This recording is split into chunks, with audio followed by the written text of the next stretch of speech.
Well, PGT stands for pre-implantation genetic testing. There are different types of PGTs, but essentially what it involves is you generate embryos by the IVF or ICSI process. Once those embryos are growing well and they're healthy, they can be biopsied, or we take out a small amount of that embryo on the third day after fertilization or the fifth day after fertilization, and based on this we can assess the health of the embryos as regards its chromosomes and its genes. So if there's a specific genetic disease in a family, for instance thalassemia or sickle cell anemia, and both parents are carriers, we want to make sure that the embryo that's put back is free of this disease. Then we could create probes to test and diagnose that disease in the embryo and exclude those embryos from transfer.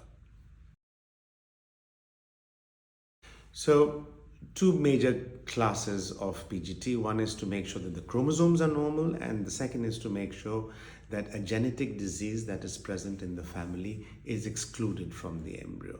So the first one, essentially we test all the 23 pairs of chromosomes in the cells that we have taken out of the embryo, and from that we can rule out conditions like Down syndrome or Klinefelter syndrome, conditions like that which are related to chromosome numbers. The other part is ruling out genetic diseases, what we call PGTM, because we are ruling out monogenic diseases. There are thousands of monogenic diseases.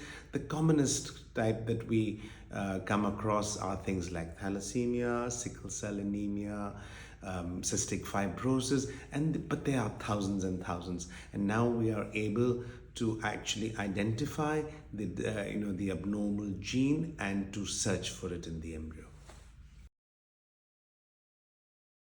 Well, because we are able to test all the 23 pairs of chromosomes, we can also establish make sure that the embryo is normal, and that normal embryo, is it a male or is it a female?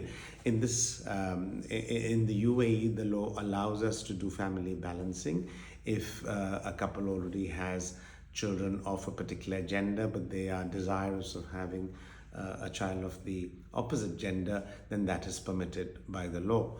And we see both sorts. We see people who've had 3 boys wanting to have a little girl. One local patient of mine recently told me a very interesting story. She says, "Doctor, when this 3 boys get married, there will be these 3 daughter-in-laws standing up against me. I want a daughter to defend me."